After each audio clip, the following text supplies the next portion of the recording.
Et si je vous disais qu'un simple geste que vous faites chaque matin pourrait être en train de détruire votre cœur lentement, sans que vous ne le sachiez? Ce que vous allez découvrir maintenant pourrait littéralement vous sauver la vie. Au début, j'ai cru que c'était simplement la fatigue. Une lassitude passagère, comme on en connaît tous après une mauvaise nuit. Un léger vertige en montant les escaliers, un souffle un peu court, une sensation étrange dans la poitrine qui disparaissait aussi vite qu'elle était venue. Rien d'alarmant, pensais-je. Après tout, j'avais 67 ans. À cet âge, qui ne ressent pas son corps ralentir un peu? Mais ce matin-là, tout a basculé. Et je n'exagère pas, c'était un jour banal. Un matin d'hiver calme à Nancy. Le ciel était gris, l'air humide, le silence encore présent dans la maison.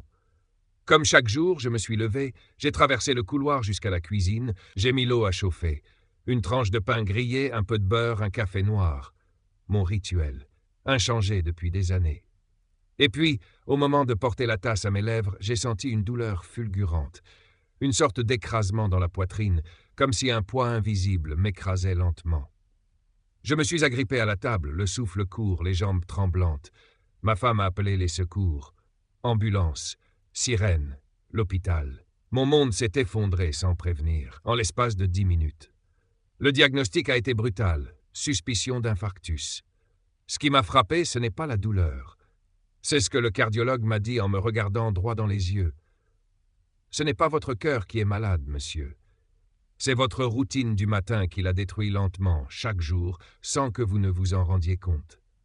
Je ne fumais pas. Je ne buvais pas. Je pensais avoir un mode de vie équilibré. Mais ce médecin m'a ouvert les yeux d'une façon que je n'oublierai jamais. Il m'a dit une phrase simple, mais implacable. Vous tuez votre cœur avec votre petit déjeuner. C'est ce jour-là que j'ai entendu parler du professeur Léonard Barrière. Un nom qui jusque-là m'était inconnu, mais un homme dont l'histoire allait bouleverser la mienne. Le professeur Barrière est un cardiologue français, aujourd'hui âgé de 90 ans. Et contrairement à ce que l'on pourrait croire, il n'est ni fragile, ni fatigué, ni affaibli par le poids des ans. Il est vif, plein d'énergie, d'une clarté d'esprit désarmante. Il se lève chaque jour avant 6 heures, marche, respire, mange simplement, et surtout, il vit pleinement. Ce n'est pas un miracle, ce n'est pas de la génétique, c'est une méthode, une hygiène de vie, une série d'habitudes qu'il a mises en place depuis des décennies et qui ont sauvé non seulement son cœur, mais ceux de milliers de patients à travers la France. Il m'a appris une chose essentielle, le cœur ne meurt pas d'un coup. Il s'épuise, lentement, silencieusement, à cause de choix anodins que nous faisons chaque jour sans y penser. Et c'est pour cela que je vous parle aujourd'hui. Parce que ce qui m'est arrivé aurait pu être évité. Et ce qui vous arrive en ce moment, cette fatigue, ces insomnies, cette tension, ces maux de tête, ce sont peut-être déjà des signaux, des signes que votre cœur vous envoie, des cris silencieux que vous ignorez, comme je les ai ignorés. Mais il n'est pas trop tard. Non, il n'est jamais trop tard pour reprendre le contrôle. Dans cette vidéo, je vais vous révéler 7 gestes simples, 7 habitudes qui peuvent transformer votre matin, restaurer votre énergie, protéger vos artères et prolonger votre vie. Ce ne sont pas des théories. Ce sont des pratiques issues de l'expérience de médecins, de chercheurs et surtout de personnes réelles comme vous et moi. Restez avec moi jusqu'à la fin. Vous comprendrez pourquoi se lever tôt, sourire à son reflet, manger différemment ou marcher 20 minutes peuvent être des actes de survie. Et à la fin, vous saurez faire le tri entre ce qui nourrit votre cœur et ce qui le détruit. Et si vous pensez que ce genre de contenu mérite d'être connu, si vous souhaitez soutenir ce travail et m'encourager à produire plus de vidéos pour vous aider à vivre mieux, alors je vous invite à vous abonner à la chaîne dès maintenant. Cela prend 1 seconde, mais pour moi, c'est une immense source de motivation. Avant de poursuivre, je vous propose une question simple. Elle ne demande pas de connaissances médicales, mais un instant d'introspection. Selon vous, qu'est-ce qui détruit le plus rapidement le cœur? A. Le stress chronique, même avec une bonne alimentation. B. Une mauvaise alimentation, même avec une vie calme. Répondez dans les commentaires.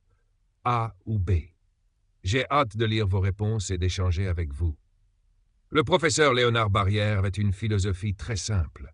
Ce n'est pas ce que vous faites une fois de temps en temps qui façonne votre santé, mais ce que vous répétez chaque matin, sans même y penser. Et cette vérité, il l'a intégrée dès l'enfance. Lorsqu'il observait son père se lever bien avant le lever du soleil, marcher pieds nus dans le jardin encore frais, boire un verre d'eau tiède et prendre quelques instants pour s'étirer silencieusement face à la lumière naissante. Ce n'était pas un rituel imposé, c'était un choix, une manière de vivre, un héritage qu'il a su transformer en discipline médicale. Car selon lui, la matinée n'est pas simplement le début d'une journée. C'est un moment sacré où tout peut basculer, vers la santé ou vers la maladie. Se lever avant 6 heures, disait-il, n'était pas une question de performance, mais de survie biologique. Le cœur, pendant la nuit, ralentit ses battements. Les hormones se régulent, les tissus se réparent. Mais au réveil, tout s'accélère brutalement si l'on ne respecte pas le rythme naturel du corps. Ceux qui ouvrent les yeux à 9 heures après s'être couchés à 1 heure du matin imposent à leur organisme un chaos métabolique. La pression artérielle monte trop vite, les artères se contractent, le cerveau n'a pas le temps de retrouver sa clarté. Et c'est là, dans ces premières minutes, que le cœur est le plus vulnérable. Barrière disait souvent « Le matin est une lame à double tranchant. Il peut vous sauver ou vous abattre. » Alors il répétait inlassablement à ses patients « Levez-vous tôt, même si c'est difficile, même si vous n'avez rien à faire. Faites-le pour votre cœur, pas pour votre montre. » Et quand on lui demandait pourquoi ce geste si simple avait autant d'importance, il répondait calmement « Parce que c'est le seul moment de la journée où vous avez encore le choix. » Mais se lever tôt ne suffit pas. C'est ce que vous faites dans les minutes qui suivent, qui détermine tout le reste. Et la toute première chose que faisait le professeur Barrière chaque matin, c'était de boire un grand verre d'eau tiède. Pas froide, pas chaude, tiède. Une température proche de celle du corps. Ce geste réveille en douceur le système digestif, hydrate les organes, stimule le foie et prépare le cœur à affronter le flux sanguin qui s'intensifie peu à peu. Il considérait l'eau comme un médicament naturel, le plus négligé de tous. Et il avait une phrase pour cela. Chaque gorgée d'eau tiède est une main tendue à votre cœur endormi. À l'inverse, il était catégorique sur le café à jeun. Pour lui, c'était une erreur fatale que des millions de Français commettaient chaque matin, croyant bien faire. Le café, lorsqu'il est bu l'estomac vide, déclenche un pic brutal de cortisol, l'hormone du stress. Il excite le système nerveux, augmente la tension artérielle et pousse le cœur à battre plus fort, plus vite, sans raison. C'est comme réveiller un lion en lui criant dessus, disait-il avec une pointe d'humour. Le café n'est pas un ennemi en soi, mais son timing peut faire toute la différence. Il recommandait d'attendre au moins 30 minutes après avoir mangé quelque chose pour laisser le corps s'éveiller en douceur. Et puis il y avait ce moment étonnant que tous ses patients redoutaient au début. Le petit exercice du matin. Pas du sport. Pas de cardio. Juste quelques gestes simples. 3 à 5 minutes, pas plus. Lever les bras, tourner doucement la tête, faire rouler les épaules, fléchir légèrement les genoux, faire quelques pas dans le salon. Des gestes discrets mais essentiels. Car pendant la nuit, le sang a tendance à stagner, surtout chez les personnes âgées ou sédentaires. Ces mouvements relancent la circulation, préviennent les caillots, éveillent les muscles profonds. C'est une façon de dire à son corps « Je suis là, je suis vivant, je me prépare ». Mais l'habitude la plus surprenante, et peut-être la plus bouleversante, était celle du miroir. Chaque matin, après avoir bu son eau, fait ses mouvements, Barrière se regardait en face. Il se souriait, même s'il n'en avait pas envie, même s'il était fatigué.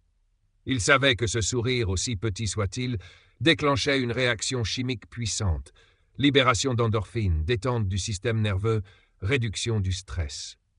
Le sourire est une déclaration silencieuse à votre cœur. Tout va bien. Et il demandait à ses patients de faire de même, de transformer ce moment en ancrage positif. Car il savait que la santé ne dépend pas seulement de ce qu'on mange ou de ce qu'on bouge, mais aussi de ce qu'on pense de soi.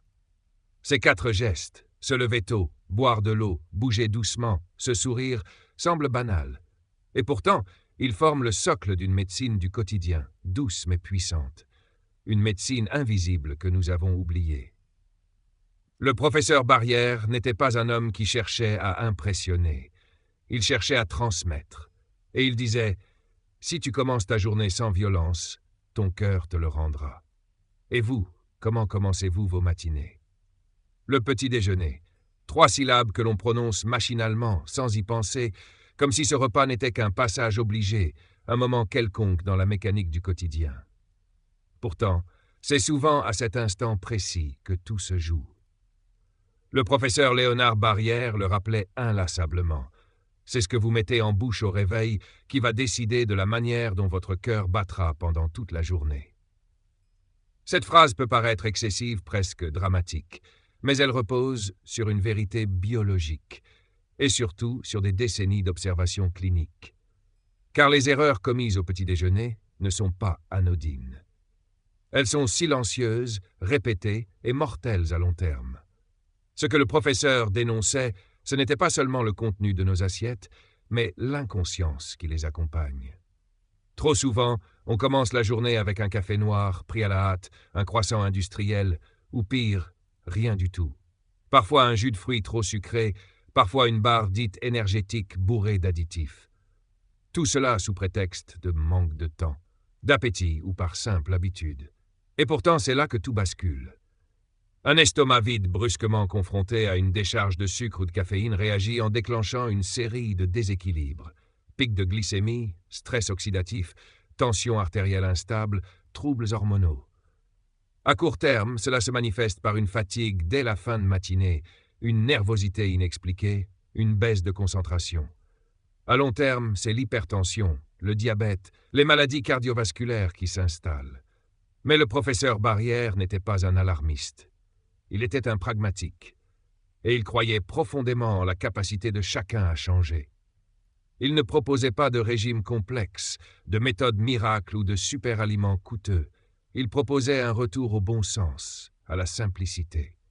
Son petit déjeuner, celui qu'il recommandait à tous ses patients, n'avait rien d'exotique.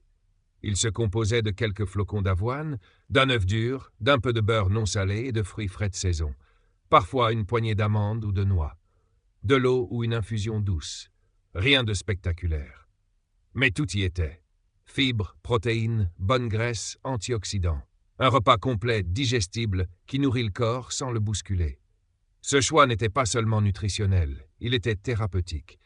Les flocons d'avoine, riches en bêta-glucane, participent à la régulation du cholestérol. L'œuf, source de protéines de qualité, offre une satiété durable. Les fruits apportent vitamines et enzymes. C'est une harmonie silencieuse, un équilibre subtil qui prépare le corps à affronter les défis de la journée sans le mettre sous tension. L'histoire de Madame Hélène en est un exemple bouleversant. Ancienne institutrice à Angers, 69 ans, elle souffrait depuis des années d'hypertension instable. Les médicaments ne faisaient que contenir le problème, sans jamais l'apaiser réellement. Un jour, sur les conseils d'un jeune nutritionniste formé par le professeur Barrière, elle accepte de revoir son petit déjeuner. Fini le pain blanc, le beurre salé, la confiture. Elle adopte, sans conviction au départ, ce repas simple. 3 semaines plus tard, sa tension commence à se stabiliser. 2 mois plus tard, elle diminue son traitement. Après 6 mois, elle vit sans aucun médicament. C'était pas un miracle, confiait-elle, c'était de la logique. Mais personne ne me l'avait jamais expliqué. Le professeur Barrière appelait cela la réinitialisation du cœur. Car chaque matin, au moment du petit déjeuner, nous avons une chance unique de relancer notre métabolisme sur des bases solides. De dire à notre corps « Je t'écoute, je prends soin de toi, je ne vais pas te heurter ». Ce moment, s'il est respecté, agit comme un point d'ancrage physiologique. À l'inverse, lorsqu'il est négligé, le corps passe sa journée à compenser, à corriger, à résister. Et cette résistance constante finit par user le cœur. Il insistait sur un principe fondamental. On ne devrait jamais prendre son petit déjeuner comme une formalité, mais comme un acte de respect envers soi-même. Il voyait chaque matin comme une possibilité de recommencer, de réparer, de prévenir. Il savait que les médicaments peuvent stabiliser une crise, mais que seules les habitudes peuvent empêcher qu'elles se reproduisent. Alors, si vous vous sentez souvent fatigué, irritable, si vous ressentez des palpitations ou une nervosité persistante, posez-vous cette question simple. Qu'avez-vous donné à votre cœur ce matin? Est-ce une source de force ou une menace déguisée en confort? Car la vérité, c'est que tout commence là, dans le silence de la cuisine, alors que le jour se lève et que le corps attend, encore fragile, qu'on le traite avec soin. Il y a des vérités qu'on préfère ne pas entendre, des habitudes qu'on protège, qu'on justifie, qu'on entoure de souvenirs et de traditions. Et pourtant, ce sont souvent elles, ces habitudes quotidiennes, que nous croyons inoffensives, qui nous mènent lentement vers la maladie. Le professeur Michel Dubois, l'un des plus grands chirurgiens cardiaques que la France ait connu, l'a compris très tôt. Après avoir opéré plus de 5000 cœurs, après avoir vu les artères se boucher, se rompre, céder sous la pression, il en est arrivé à une conclusion simple et irréfutable. Ce ne sont pas les grandes catastrophes qui tuent le cœur, mais les choix minuscules que l'on répète chaque jour. Le professeur Dubois était un homme mesuré, prudent dans ses paroles, mais il n'avait aucune indulgence lorsqu'il s'agissait de deux ennemis silencieux qu'il rencontrait trop souvent dans le sang de ses patients. La viande grasse et le beurre animal. Deux aliments profondément ancrés dans la culture française, symboles de convivialité, de terroir, de générosité. Mais deux poisons déguisés en plaisir, surtout après 50 ans. Il disait « Je ne suis pas contre la viande, je suis contre l'excès de graisse qu'elle transporte dans nos artères. Car le vrai danger, ce n'est pas la viande en soi, mais sa manière d'être cuisinée, répétée, glorifiée. Un rôti marbré, une entrecôte bien grasse, du confit de canard à la peau dorée, des côtelettes baignées dans le beurre. Voilà ce que Dubois appelait des bombes à retardement. L'organisme, avec l'âge, n'a plus la même capacité de métaboliser les graisses saturées. Le foie fatigue, les artères s'épaississent, le cholestérol s'infiltre lentement dans les parois des vaisseaux. On ne ressent rien, aucun signal d'alarme, jusqu'au jour où tout s'effondre. Il racontait souvent le cas de Gérard, un vétéran de 72 ans venu de Limoges. Un homme solide, habitué à manger comme un vrai homme, comme il disait. 3 repas par jour, toujours avec de la viande. Jamais de légumes, du beurre surtout, même dans les pâtes.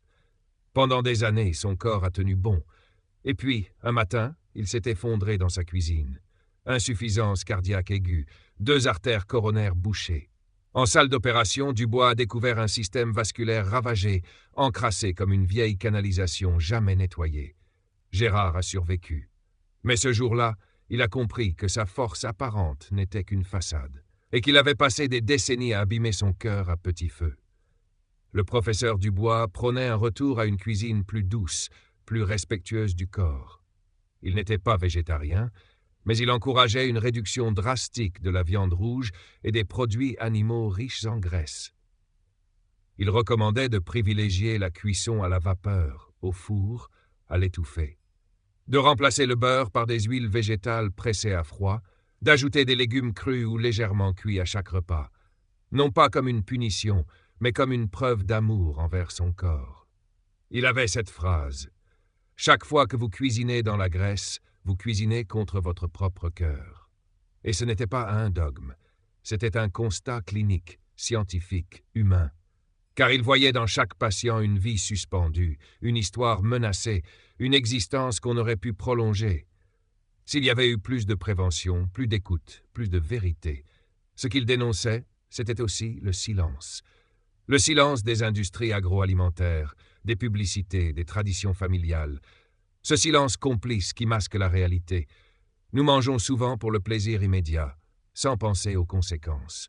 Et ce plaisir, aussi intense soit-il, dure quelques minutes, alors que les dégâts qu'il provoque peuvent durer des années. Mais il ne s'arrêtait pas à la critique. Il croyait en la capacité de chacun à inverser le cours des choses. Il racontait souvent le cas d'une femme de 68 ans, Mireille, de Saint-Étienne, qui, après un infarctus mineur, a radicalement changé son alimentation. Elle a éliminé les viandes grasses, réduit le beurre, cuisiné autrement, mangé plus de légumes. 3 mois plus tard, son taux de cholestérol avait chuté. Son médecin lui a diminué ses médicaments. Et surtout, elle se sentait vivante, légère, présente. Le professeur Dubois disait « Le cœur a cette qualité incroyable. Il pardonne. Il ne vous juge pas. Il vous demande juste de l'aider. » Et aider son cœur, c'est parfois aussi simple que de choisir une cuisson plus douce, de retirer un peu de graisse, de préférer une salade à une tartine de rillettes. Alors posez-vous cette question, maintenant. Ce qu'il y a dans votre frigo, est-ce un allié pour votre cœur? Ou un futur problème qui dort dans une barquette? Parce que la vraie santé, celle qui dure, ne vient pas d'un médicament. Elle commence dans l'assiette. Et chaque bouchée peut être un poison ou une guérison. Il y a des gestes si simples, si ordinaires, qu'on en oublie la puissance. Parmi eux, un en particulier est souvent sous-estimé, presque méprisé à notre époque de vitesse et de performance. Marcher. Juste marcher.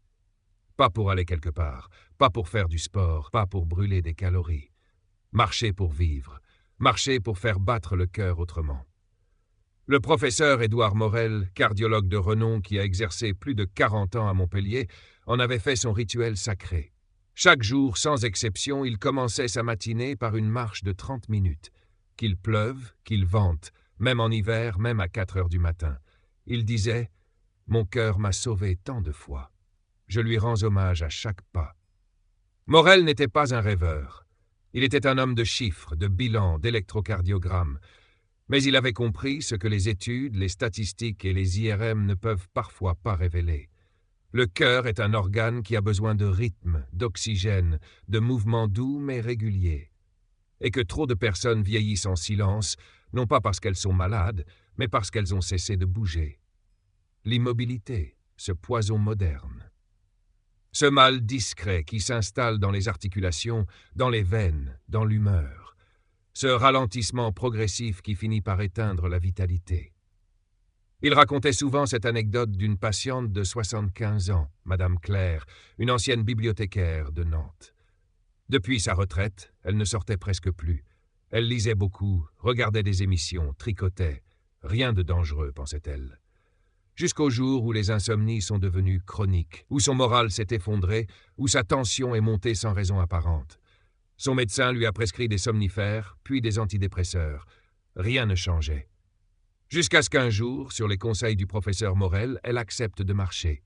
5 minutes au début, 10 puis 15. Après un mois, elle sortait 2 fois par jour, et elle s'est remise à sourire. Son sommeil est revenu. Sa tension est redevenue stable. Et elle a dit cette phrase bouleversante. « Je croyais que je me reposais. En réalité, je m'éteignais. » La marche n'est pas un sport, c'est un langage, un dialogue entre le corps et la vie. C'est une façon de rappeler à chaque cellule que nous sommes encore là, que le sang doit circuler, que les muscles doivent se contracter, que l'air doit entrer profondément dans les poumons. C'est aussi une forme de méditation en mouvement, un moment où l'esprit se libère du tumulte, où les pensées trouvent un autre rythme. Le professeur Morel disait que ses meilleures idées lui venaient en marchant. Que c'était là, dans les pas répétés, que naissaient les intuitions. Et que bien souvent, ces patients retrouvaient une forme de clarté intérieure simplement en bougeant leur corps. Sur le plan médical, les effets sont indiscutables. Marcher 30 minutes par jour permet de réduire de moitié les risques d'accidents cardiovasculaires. Cela améliore la glycémie, la pression artérielle, le sommeil, la digestion. Cela stimule le système lymphatique, renforce les os, améliore l'équilibre. Mais surtout, cela redonne à l'individu une forme de puissance douce, celle de sentir qu'il est acteur de sa santé, non plus spectateur. Le plus beau dans tout cela, c'est que la marche ne coûte rien. Pas d'abonnement, pas de tenue spéciale, pas de performance à atteindre. Juste des chaussures confortables, un peu de volonté et le courage de commencer. Car c'est souvent le premier pas qui est le plus difficile, non pas à cause du corps, mais à cause de l'esprit qui doute, qui trouve des excuses, qui remet à demain. Mais ce premier pas, une fois franchi, ouvre une brèche, et c'est par cette brèche que la vie revient. Le professeur Morel avait cette phrase simple que tous ses patients connaissaient. « Si tu ne veux pas finir couché trop tôt, commence par marcher debout. » Il y croyait dur comme fer, et il avait raison. Car parmi toutes les prescriptions qu'il pouvait rédiger, aucune n'était plus efficace, plus universelle, plus immédiate que celle-ci. Marcher. Pas vite, pas loin, mais marcher chaque jour, jusqu'au bout. Pour soi, pour le cœur, pour le souffle. Pour rester vivant, pleinement, jusqu'à la dernière minute. Et vous, quand avez-vous marché pour la dernière fois sans but, juste pour exister. Nous arrivons à la fin de ce voyage au cœur de nos habitudes matinales, et peut-être aussi au cœur de nous-mêmes. Ce que vous avez entendu aujourd'hui n'est pas un programme miracle. Ce ne sont pas des règles rigides, ni des injonctions culpabilisantes. Ce sont des vérités simples, profondes, oubliées. Se lever tôt, boire de l'eau, manger avec conscience, bouger un peu, marcher, respirer, se sourire. Autant de gestes quotidiens qui, pris séparément, semblent insignifiants, mais qui ensemble peuvent transformer votre santé, votre énergie et même votre longévité. Le cœur ne demande pas des efforts spectaculaires. Il demande du respect, de la régularité, de la douceur. Ce que vous faites chaque matin est une déclaration silencieuse à votre corps. Je veux vivre mieux, plus longtemps et avec sens. La vraie leçon à retenir, c'est que tout commence par une décision, une seule. Celle de ne plus ignorer ce que votre corps vous murmure depuis longtemps. Celle de choisir chaque jour ce qui nourrit vraiment. Et surtout, celle d'agir. Pas lundi prochain, pas quand vous aurez le temps, mais aujourd'hui, maintenant. Même un petit pas a le pouvoir d'enclencher un grand changement. Alors dites-moi simplement, selon vous, quel est le geste du matin que vous avez le plus envie d'adopter dès demain? Écrivez votre réponse dans les commentaires. Partagez votre réflexion, inspirez les autres, échangeons ensemble. Et si vous avez trouvé ce contenu utile, abonnez-vous à la chaîne Zen Vital pour ne manquer aucun épisode à venir. Et si le cœur vous en dit, vous pouvez aussi faire un petit don pour soutenir notre travail. Chaque geste compte. Chaque soutien nous aide à continuer à créer du contenu profond, sincère et utile. Merci du fond du cœur.